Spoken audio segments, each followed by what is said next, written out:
And what is going on, everybody? So, welcome to another episode of the Phillies Top Podcast, episode 12. Yeah, man, so far we're almost halfway to almost 20 episodes of this show. So, right now, if you guys are new, definitely smash that like button. Also, hit that subscribe when you guys are new. And let's get the show on the way. Let's get to some comments. What's good, Chad? What's good, Nate? Yeah, so let's kind of go over a few things. One thing on the agenda is kind of like I said, previewing the Mets series. I know Game One kind of obviously took place last night, but kind of give my thoughts on it. A lot of times, more times than not, I want the series to kind of go in the way I think the Phillies, should definitely take the series from the Mets for sure. Like, and it's not going to be easy based on the fact that the kind of the talent that the Mets have. Now, I'm also having DeGrom back tonight for Game 2. And that's going to be very interesting, to say the least, to really look at in terms of what the Phillies are going to do. And kind of going back to Game 1, obviously one in an extras, thanks to all the play from Matt Vierling, really kind of showing, he's not a great he's an above, for me, Matt Vierling's an above average defender, but he can get the job done with this glove. And it definitely showed last night at the bottom of the ninth. I mean, you had Marcy on third, Vogelback. Obviously, one of the since coming to the Mets has really kind of really made a little bit a difference for the Mets. But with that, nonetheless, either way, the Vogelback thought he had a sac fly, but Matt Vierling had other plans. It's like, nah, I'm going to gun your ass down at home, and with a good running start, and just yanked it, or just pretty much just let it fly from left and guns out Marte. Now Marte. Yes, I know he still has some speed, but he's not the same kind of player he once was when in terms of the speed ability, but he can still can do things, at the age that he's at. Now, but like I said, going into Game 2, you had the Phillies going against DeGrom. Most times now, we have once, and I will say this too, and the many times we faced them as we have won games against DeGrom, but they're not easy games though. In terms of really trying to get the job done. But as of recent, the Mets have been kind of in the thorn in our side, especially, we kind of, took care of business with the Marlins. Obviously we took 2 or 3, which was very frustrating because I thought a sweep would have been a lot better. But that's here nor there. We took care of business when we took the Washington Nationals, another team that's just, in the pretty much just eating the basement dust at this point. And the fact that, that this team, it is possible, because right now, as it stands, since I do have the standings, so right now, even though we're 9.5 out, if we do sweep the Mets, there's going to be a chance to cut into that lead for the Mets. Obviously, unfortunately, the Braves are on their tail, so we're not that far out, but I still feel like we're nothing but a wild card team. The fact that the way that this team has been playing, and the fact we're going to get Bryce Harper back too, is going to really help a lot in terms of really trying to get this offense, let's be real, being lethal. Now, obviously, like I said, in Game 1 was an exciting game though. In terms of what the Phillies were able to do, and let's be real, Max Scherzer, yes, he's good, even though he's on the back end of his career. I still think. Max Scherzer is still a productive pitcher at this point in his career.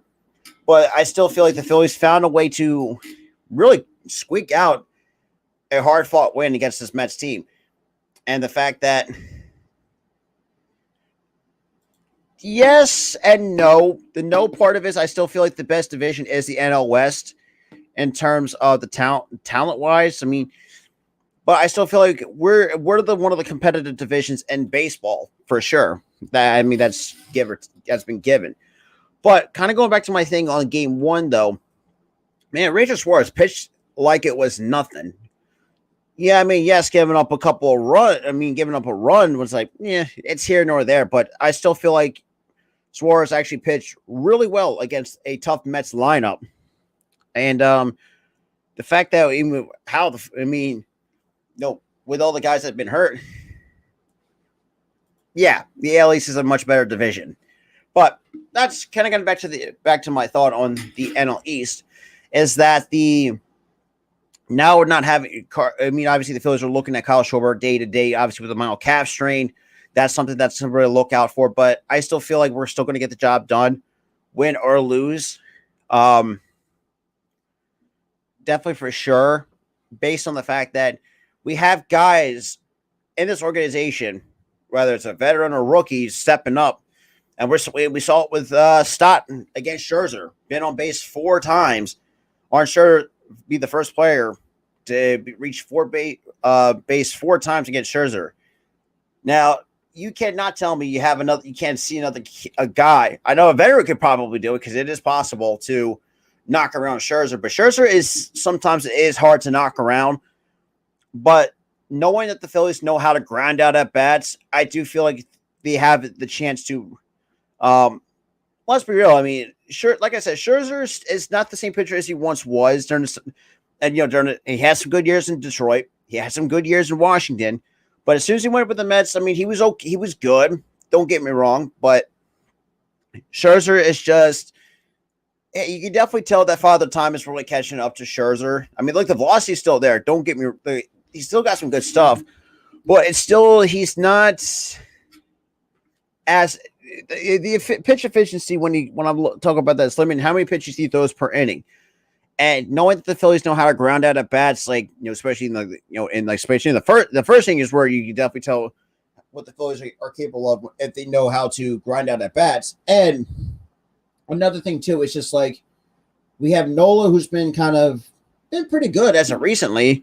I mean, just the Phillies sometimes really do not pitch well or hit well behind Nola, but there are times I think that's where it starts tonight, which I will be doing game 2 as well. Like I said, I mean, I still feel like the Phillies, despite the fact that, I mean, let's be real, the fact that the Padres and the fact that, yes, and the Braves are not that far out of first place in the NL East. Number 2, we're not that far out for the very first wild card spot in the National League, because if you really think about it, because the Padres just been questionable in terms of in that NL wild card race. Now, since losing Tatis for 80 games for pretty much for the rest of the year and the postseason, and that's going to hurt them. And I feel like the Phillies, since jumping ahead of the Padres, I still feel like Rob Thompson's really making a statement to this team, like he has faith in his team, something that I feel like Joe Girardi never really had to begin with. What's good? What is good? Well, like I said, kind of going back to my thing on it, is that Girardi just really never had that faith with his team. And the fact that when Thompson takes over, there's a whole new shift in dynamic. The culture has kind of changed. And everybody just plays like who they are. And that's something I feel like a lot of times managers got to realize. But it's just, like I said, some of these managers nowadays, it's just, they got to learn how to let these guys play as themselves, because that's pretty much the most important thing. That's where you're going to get sometimes the best results, instead of trying to change them into something that they're not. And that's where I kind of will nitpick on that a little bit. But I still feel like the fact that what Rob Thompson is doing, the fact that, the kind of record we had the first 60 games since he's took over has been we always, and I saw some, we're second behind the Dodgers in the the first 60 game or the last 60 games. We're a couple wins behind the Dodgers. Yeah, absolutely. I mean, you really think about it, because like I said, the entire dynamic has shifted, and just like everybody, there's a lot of communication, not just from Rob Thompson. You got communications from Caleb Cotham, Kevin Long, his bench coaches, like everybody that's involved. Hell, even Bobby Dickerson, another guy that, let's be real, has somewhat done wonders sometimes for this defense a little bit. Based on the fact that, when he was here, we had a positive DRS. Now it was a low DRS, but it was still a 3 DRS as a team. But still, that's still better than nonetheless than what the defense was going into the next few years. And the fact that, and we're seeing what Alec Boehm's going to be, what is doing right now with the glove. We don't know how good of a hitter he's really is. Now, sometimes Boehm can be very streaky at times, but what hitter is it nowadays? Stott, like I said, even though I've been very kind of harsh on the kid, but the fact that he's really coming into his own and really stepping up when we really needed to. Since with Harper going down, like I said, or actually now since I mentioned it, and the fact we're getting Harper back, from what we understand, that he might come, obviously with September rolling or getting really close around the corner, crazy as it is, that the Phillies, I feel like this. Right now, I do think that's going to happen. I still feel like the Mariners are going to break that 20-year curse, which is crazy in its own right. The fact that you're really looking at it, but and speaking of the playoff draft, because this is also going to tie us into the Mariners a little bit too, who's another team that I want to see to really, because the fact that Seattle Mariners fans have had to deal with this shit for 2 decades, and we had to do this for over a decade at this point, and the fact that and the moves that both these teams made, it's really showing that it really does show some additions really can help out. And for the Phillies, on the other hand, some of the additions by subtraction, like, first of all, DFA Odubel Herrera, Jerry's Familia, which, let's be real, I've been on that DFA train for Familia for a good chunk of time, because, man, that dude has cost us too many amount of games. And the fact he's been over-relied on the pretty much over-relied in this bullpen, but since no longer here, and wherever Familia goes, and he can fuck up that whatever team he's on. But at that point, I really don't care. But I just feel like some of these guys have really stepped it up and really become really important pieces. Like I said, Stott, a tough time adjusting to the major league pitching and stuff like that early in the start of the season. Ever since, Thompson takes over, him and his coaching team have really kind of helped out some of these young guys too. We've seen Bohm get better defensively. Just the bullpen arms has been great. It's just everything is coming together, which is really saying a lot to the fact that,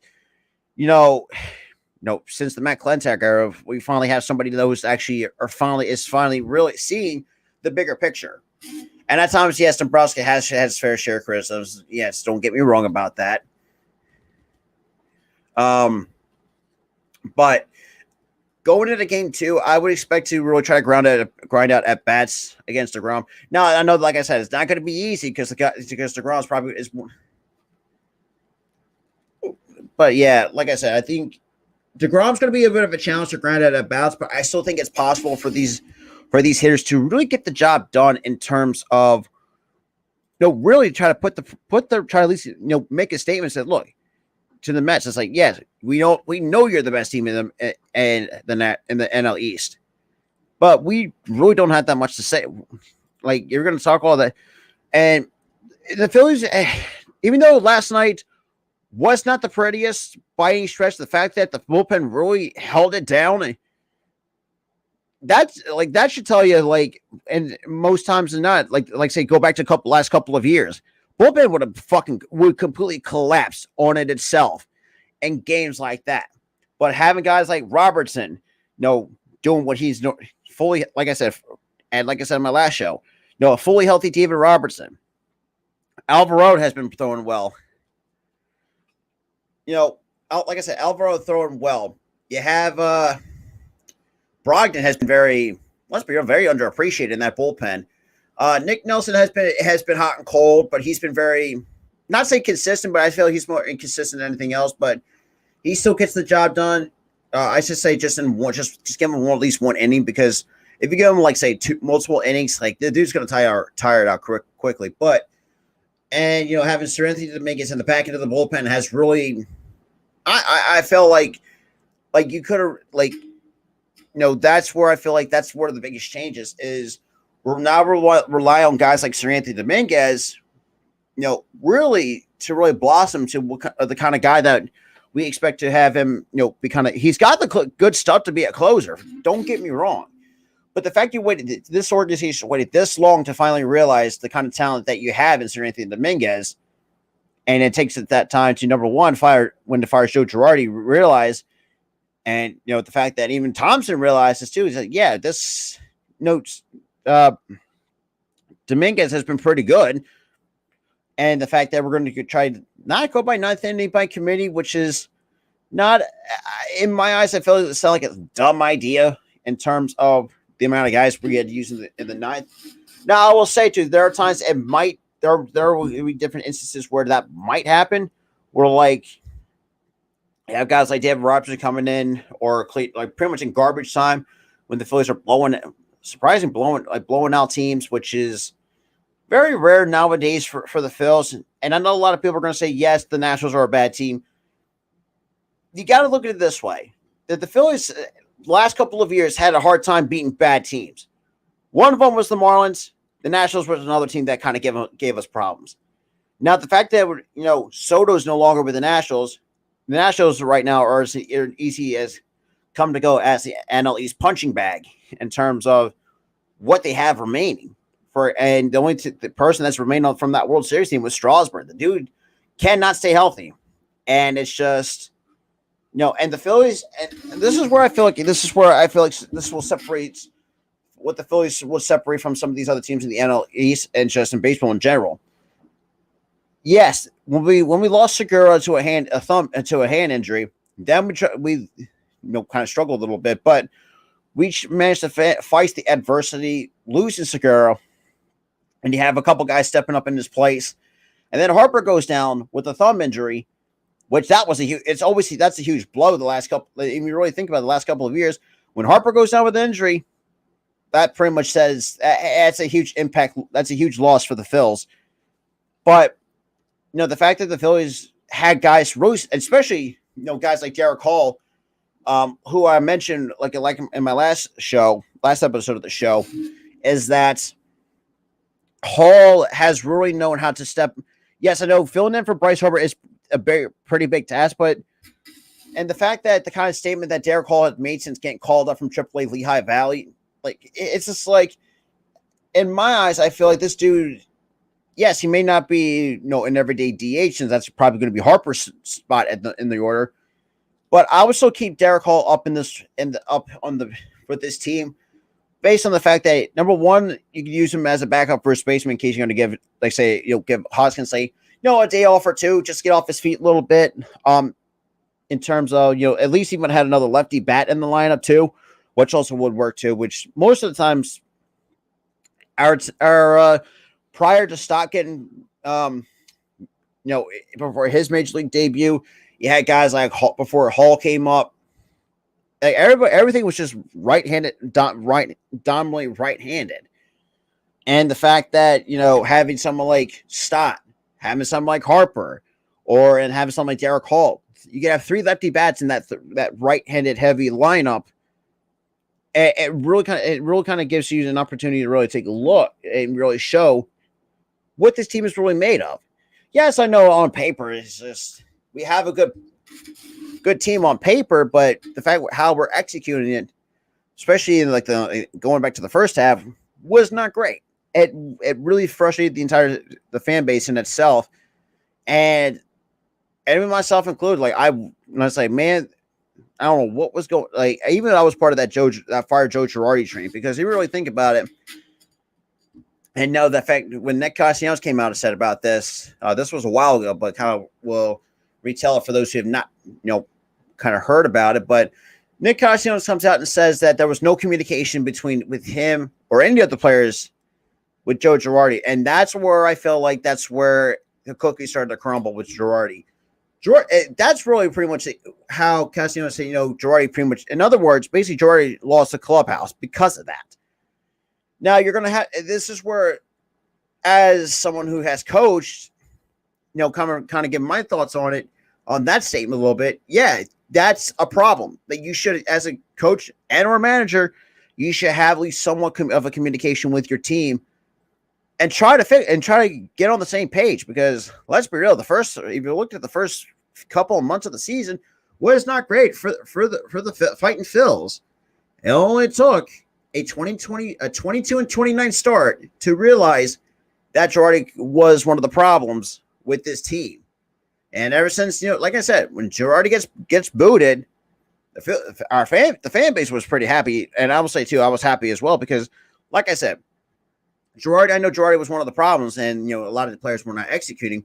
But looking at it, it really kind of look at what this team is now currently, you can definitely tell there's a lot of, like I say, there's a little bit like a tone, like a shift in the dynamic of how this team is run and what the lineups are going to be in, each and every night for games. And, some of the guys are given chances to prove themselves. I mean, really think about it. When we called up Derek Hall, let's be real. I was very high on him because I want to see for this team to give him a chance because he's another kid that was part of their organization, was also a homegrown talent.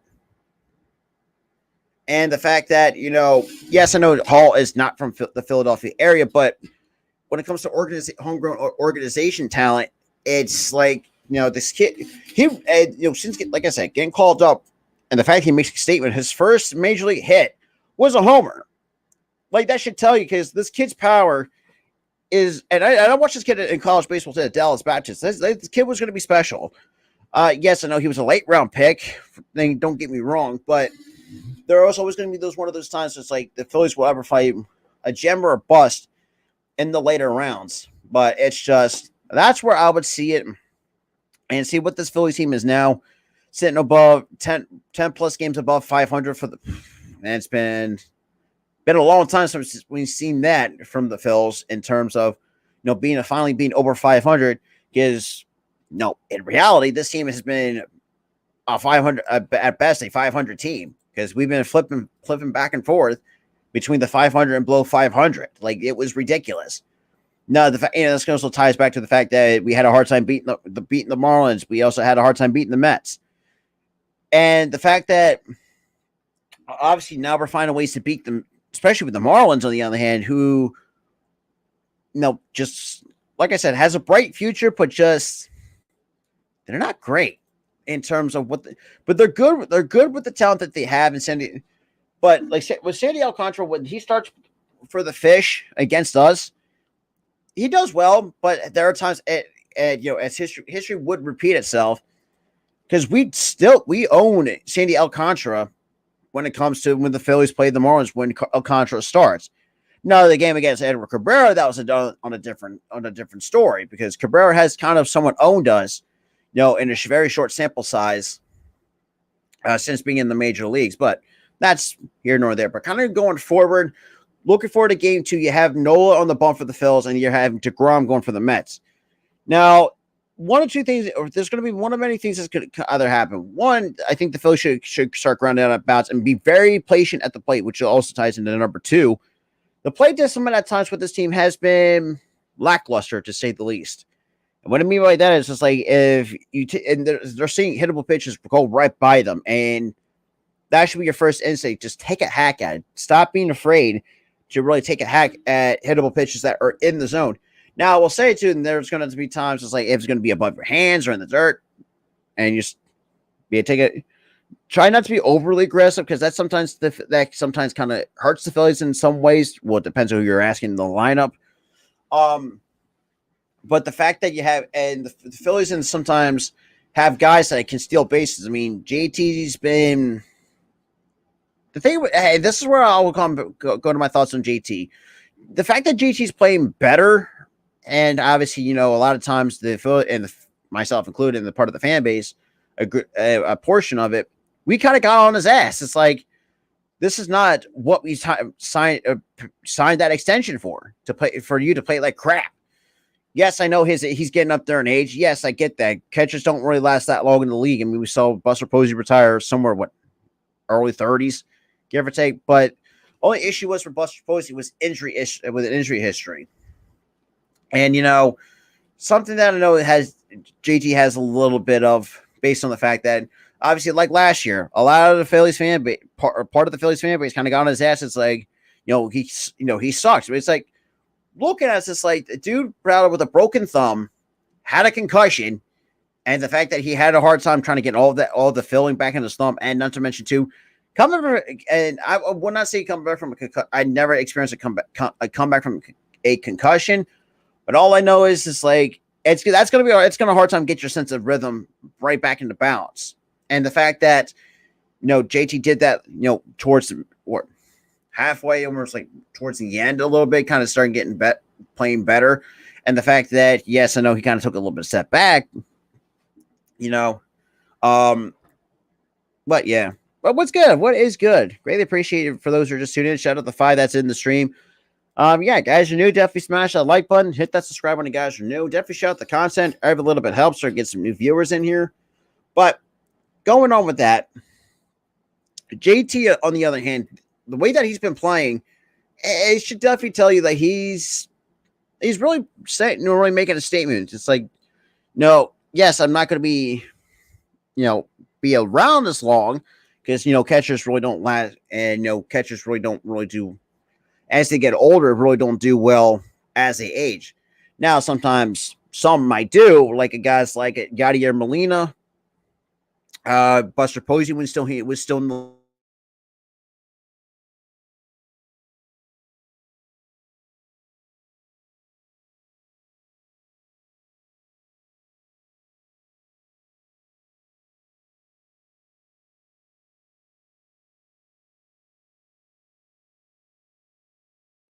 damn it.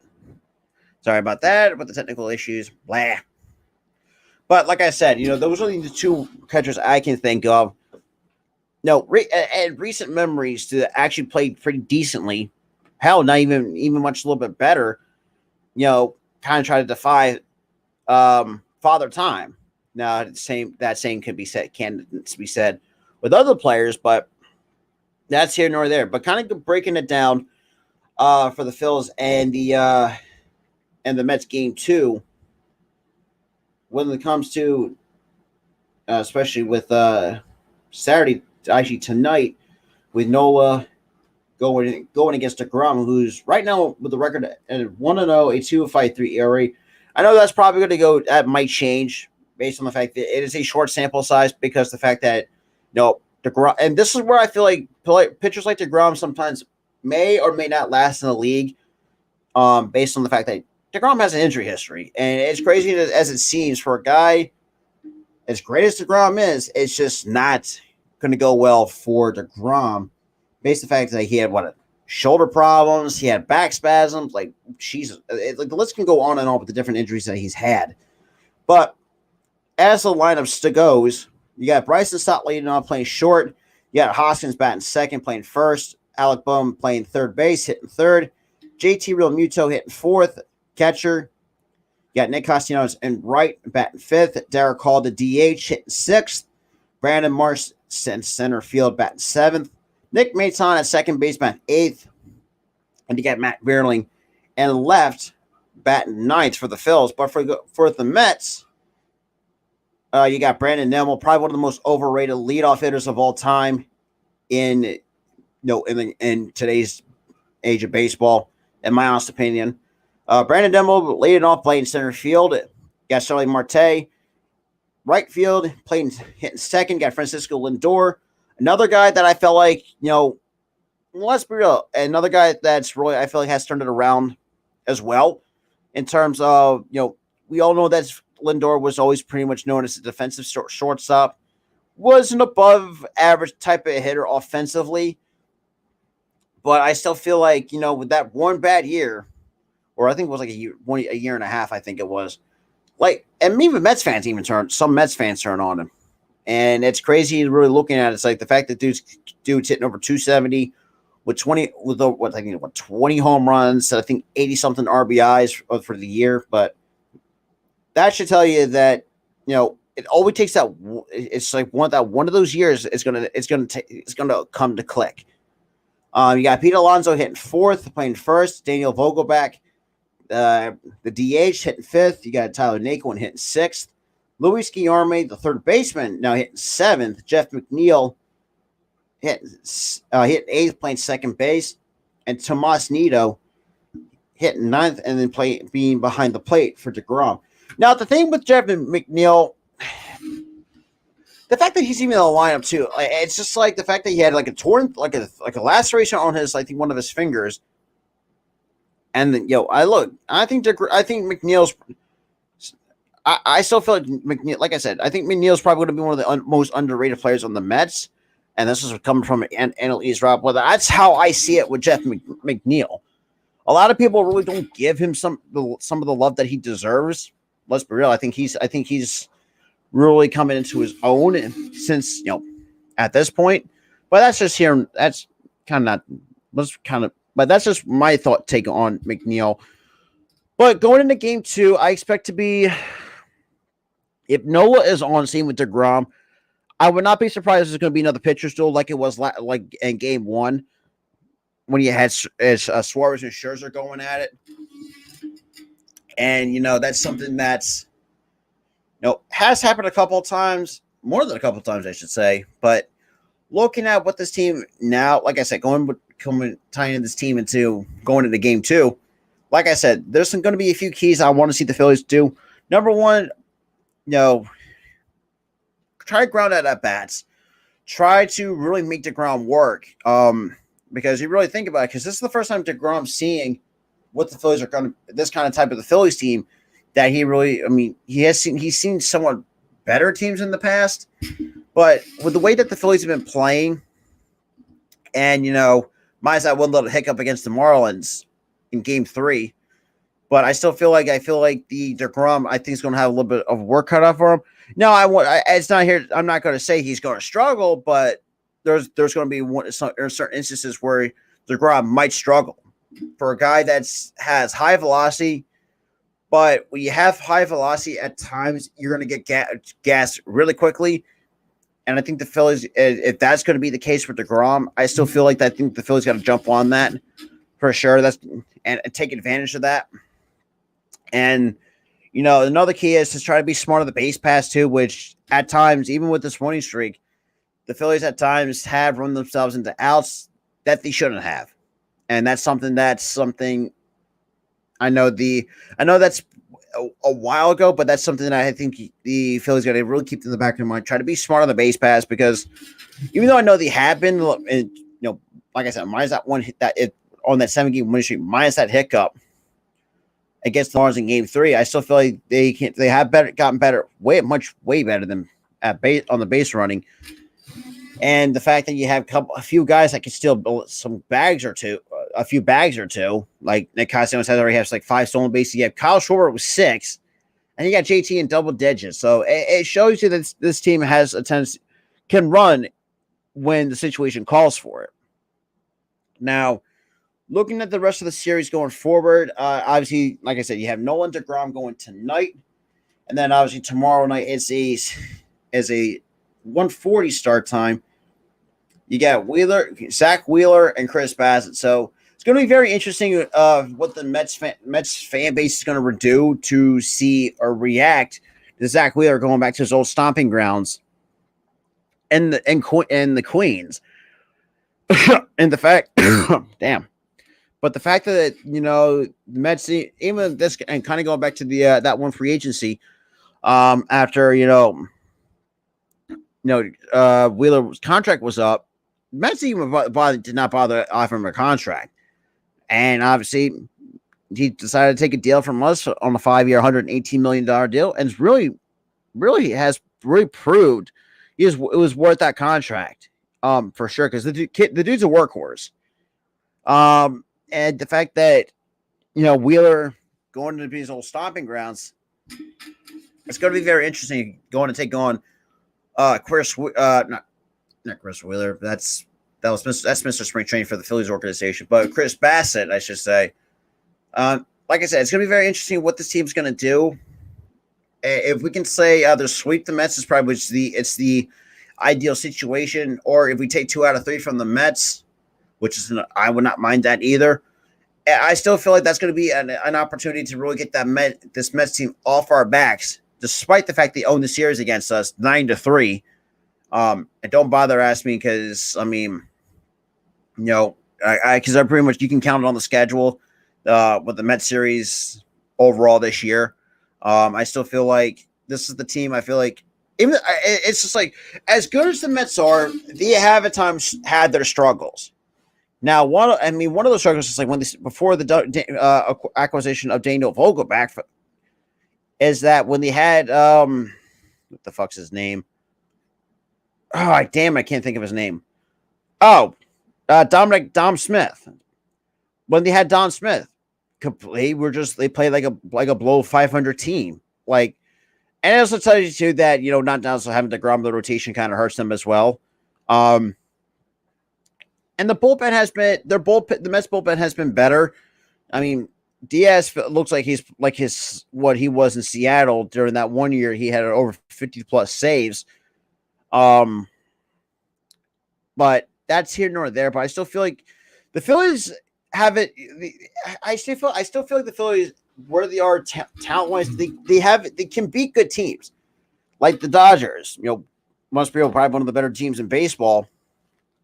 Phillies beat them 3 out of 4 in Los Angeles. Now, granted, the Dodgers got their payback in Philadelphia, and the Phillies dropped 2 or 3 against them. But that's here nor there. But like we played the Mets. We did struggle against the Mets, and at times, and during that, and the amount of Mets series that Phillies and Mets played against each other, we have gotten 3 games out of them, and I feel like the Phillies have to change that, and try to really try to really make a statement. Like, we can beat good teams, but I still feel like overall this team has been really interesting to watch. The fact that let's kind of going back to what I said. When the Phillies fired Joe Girardi after a slow start at 22 and 29. And the front office realized, this is not going to help our chances to secure a wild card. Because remember, we were in 4th place at the time when prior to Girardi getting fired. And the fact that, we have a lot of teams say, we're a 4th place team. But, ever since, and stuff like that, I mean, everything with all the, with Thompson changing the dynamic of the team, really making the team really fun and just having really fun on the field, which is something that's one of the biggest keys I feel like that never floated with Joe Girardi. Because I feel like Girardi still had an ego to an extent. And number 2, he really didn't make the players have fun. And that's really and obviously in Casio's statement saying there's no communication with the locker room, which was always one of the biggest keys. And a lot of times, if you had, and we've seen it time and time again, that the fact that you have coaches and or managers losing the clubhouse because of communication, that should tell you that maybe that coach or manager is not the right choice. And I didn't even point this out too with this organization. We had a couple guys that I would have felt like could have done well here. One of them was Dusty Baker. Did well in the second year field, but decided to turn it down. Goes to Houston, and we all know how that goes. Houston is going to be one of the better teams in the AL West. But that was the list with Buck Showalter, obviously the current manager for the Mets. And it went to Joe Girardi. But the Phillies, for some reason, decided in their heads to go with Girardi, because obviously the experience he has in the postseason, yada yada yada. But really looking back at it, I really would have preferred Joe Girardi, not Girardi, but Buck Showalter. And I know they're going to. You definitely may say they're probably one and the same based on the fact on the bullpen management skills. But really look at what this team has really accomplished so far. You gotta give this team a lot of its props. Yes, no, there's some hiccups here and there, which happens a lot with a lot of good teams. And the fact that, hey, what up, Birdman? Shit, welcome. But like I said, I mean, it has this team has been, like I said, in the many years as I've been a Phillies fan, this is a very fun time. There's some very special ones, but I still feel like the Phillies are very fun to watch at this point where they are talent-wise. And I still feel like they're going to get better once they get Harper coming back, but I think they're going to try to ease Harper right back into it because, I mean, you really think about still right now, still with, like I said, dealing with a torn UCL in his elbow, also coming off a thumb injury, and the fact that we're seeing him actually taking some free swings, not off the tee, like saw toss and stuff like that. That should give you, for me, it's just like, we definitely, we do miss Harper for sure. And at times it has hurt us in the past, but kind of going like I said before, the fact that the Phillies had guys, and this team had guys stepping up where it counts the most, like Bryson Stott, another a kid, just a young kid, that the Phillies picked, drafted, hoping to be, Didi's replacement. This prior to Didi get released, which was another big move. Because, like I said, because Didi was not going to last here for much longer than he was, and the fact that he was a below average player, and and the fact that it gets released from Philadelphia, and really hand over the reins to Bryson Stott. The kid really has really has shown like he can, he can get better as the years go on, and the fact that he put it definitely last night showed.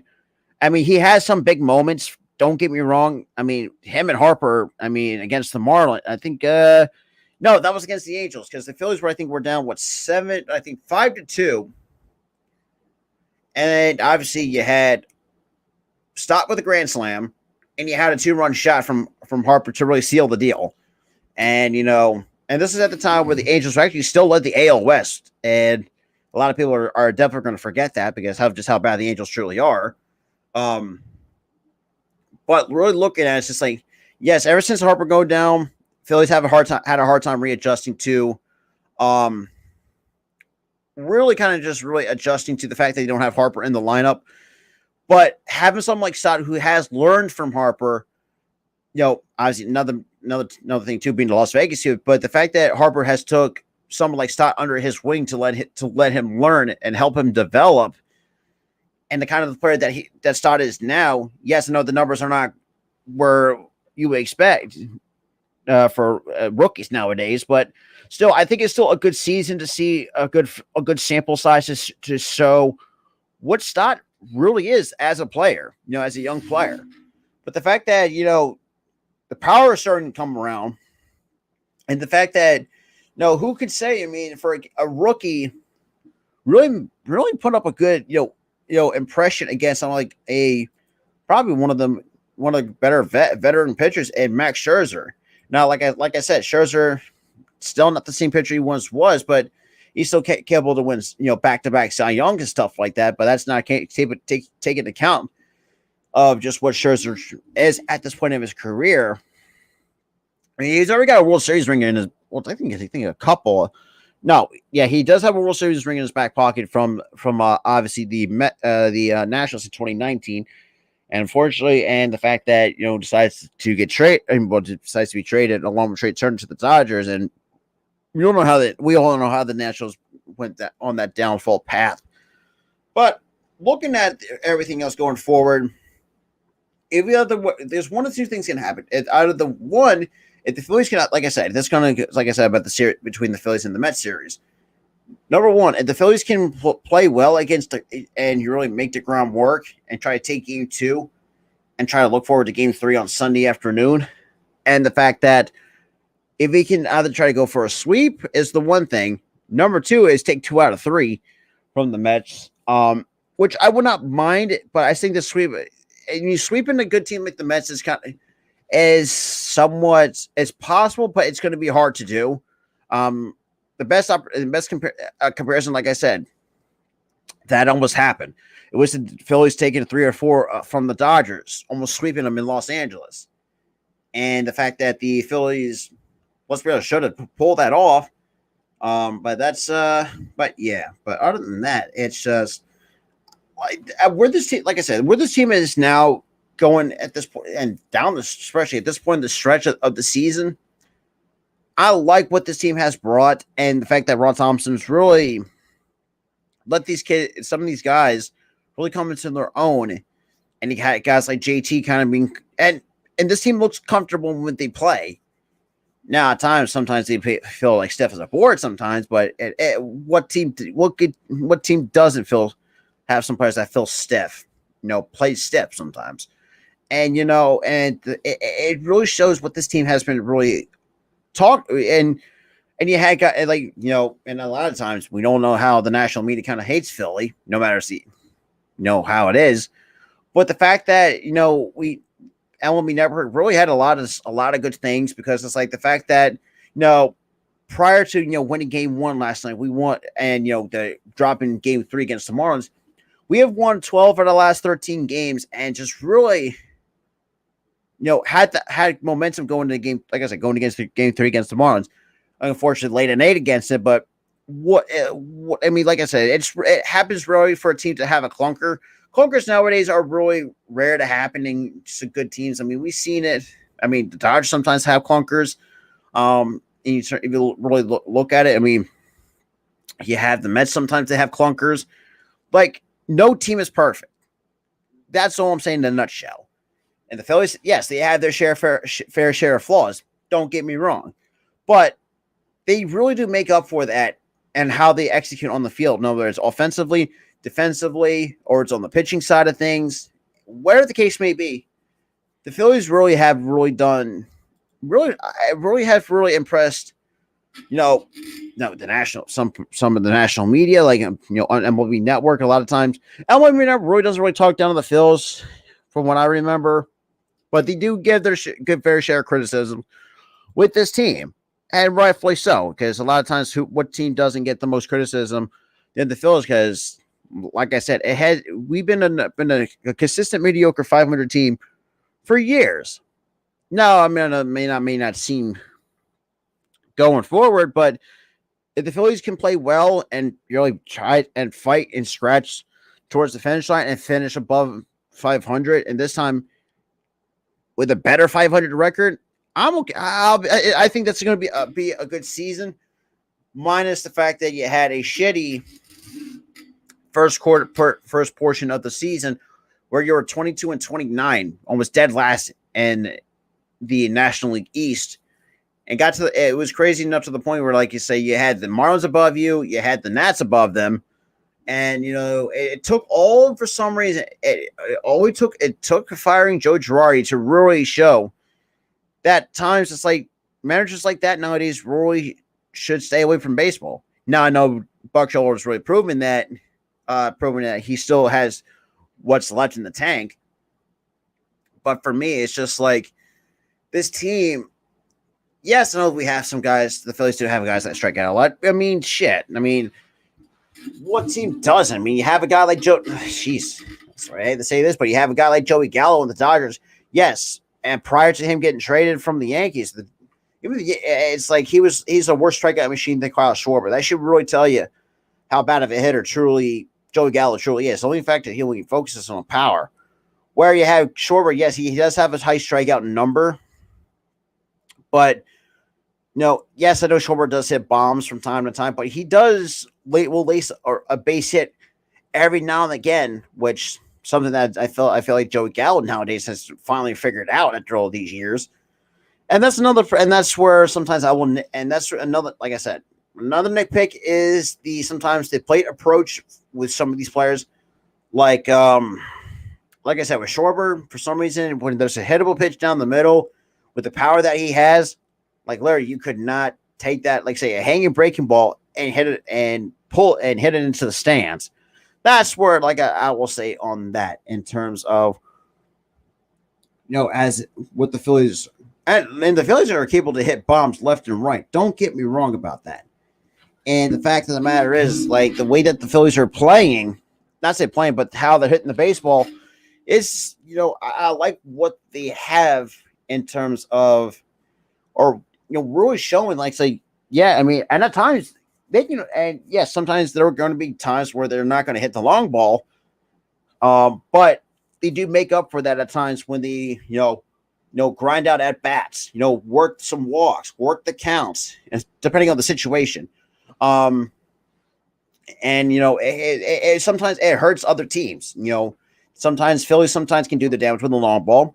It happens, but most of the damage I've seen what the Phillies can do is, grind out at bats, try to see the pitch, and either one of three things can happen. You can draw a walk, drive it, try to at least get some runs in, or, and there are times the Phillies have done this more than a couple times, really busted open on some teams. We've seen it, especially against the Nats. Yes, I know there's going to be some baseball fans who say, "Oh, it's the Nats, like they're bad, yada yada yada yada." But like I said, it's really, yes, I get it. Nets are the Nets are a bad team, but you got to look at it this way. Like I said, no matter if it's a good, bad, or an ugly team, if the Phillies can get their job done, that should tell you where the Phillies, not just the Phillies, but any other team in general, in terms of where they're standing with the kind of roster constructed. Now with the Phillies, though, like I said, I mean the bullpen, a lot of times has been a huge Achilles heel for the last couple of years, and finally cutting their losses with guys that really should not be there. One of them is, like I said, Mcneil, who's cost us way too many games, and the fact that if we weren't so heavily used in certain situations, I think our record would have been different otherwise. But look, I can't complain about where our record is. 63-49.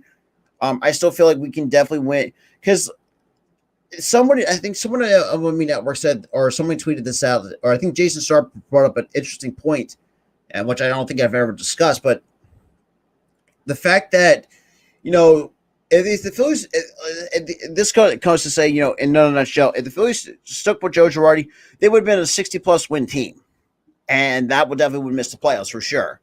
But since firing Joe Girardi and having Rob Thompson take over, Rob Thompson's on pace to win 90-plus games. The way that how the season has really been turned around. I mean, we went for a team that was almost last in the National League East, now third, but also holding the second wild card spot in the National League over a team like the Padres. Obviously, getting Juan Soto and whatnot. Obviously, lost Tatis. Just Padres can't. It's a good team, but just cannot figure it out. And that's, I feel like the Phillies. I sometimes do feel like the Phillies do keep attention to the wild card. Some of them do, I know, or if I'm guessing. But the fact that some of the guys will take that as and I've been seeing that use it as fuel for motivation. Like hell, and like I said, but Alec Boehm's a perfect example for a guy that's been been heavily criticized, probably been labeled one of the worst defenders, and in all of baseball, the Phillies should get rid of him. And the fact that a microphone kind of caught the comment he made, saying, "I effing hate this place," and obviously the fact that he kind of spoke out, spoke on it, in the most professional way possible. Really looking at it, it's like he really took that as fire from motivation to get better as a hitter, and as mostly on the defensive end. Because if you really think about it, Bohm has been a below average fielder since being in the major leagues. But some of the recent stretch of games that he's played some really good defense, and has really stayed hot. Yes, he may not have a hitting streak, but he will get you 2 or 3 knocks a night, which is something like I think what Bohm can really do. But that's just me really looking at. I know I'm just focused on one player, but for those who got to realize too, Bohm, we've been waiting for Bohm to really kind of come into his own after having somewhat of a good rookie season, yes, and a short 60-game season, which was, for me, even though I know that they're going to count as a season, but I still feel that's a very short sample size to what we see from Bohm. But yes, I know Bohm really followed up, which I had a feeling he was going to regress one way or the other, based on the fact that some rookies do regress, some might take that next step. But that's just, but yeah, I mean, other than that, it's just like the Phillies I like what they're doing. I still think this team can really win 90 games if this keeps up. No, because the last couple of years we finished over 80-plus games because we were. It's been a while since we have won over 90-plus, close to 90-plus games, or even 90 games at best. It's been a while since we've done that since 2008, give or take. Hell, even like you had guys, even in somewhere like 2010, 2011, we had that as well. But like I said, game 2 against the Mets, like I said, 3 keys. I think the Phillies got to follow these 3 keys. You got to be patient because the discipline, like I said, has been lackluster. Number 2, you got to make the ground work. because DeGrom's going to throw strikes. We've seen it time and time again that DeGrom's going to throw strikes. Yes, another dude's going to throw gas at 102 that we've been seeing. A consistent 102, sometimes 101. But, and number 3 is just try not to run yourself into any outs, because that's my key, because it's like, as a player, you hate to really run it out in terms of, depending on the situation, like if it's like, first and second no out and you get doubled up and you have a guy go to the third, it happens, but that's something that's very unfortunate. But, or in this case, like, remember, and when we saw before, this is way prior to we had DFA Odubel Herrera, which, let's be honest, should not have brought him back in the first place. But the fact you waited this long to DFA him, or not say waited this long, but the fact you had an opportunity to DFA him before at the trade deadline too, it makes it much more sweeter. But as an example with Odubel Herrera, the dude has been known to run in and outs many times over and over again, and that has cost us the Phillies significant amount of runs. Not just Odubel, but guys like sometimes Segura sometimes will run into outs, but I'm just using Odubel as an example to realize, like, at times, like, we cannot have that kind of foolishness on the base pass. But like I said, game 2 at 7:10 first pitch, I will be calling that game as well. But other than that, that's going to wrap it up for today's show. I appreciate everybody that's been tuning in the chat and kind of talking amongst each other.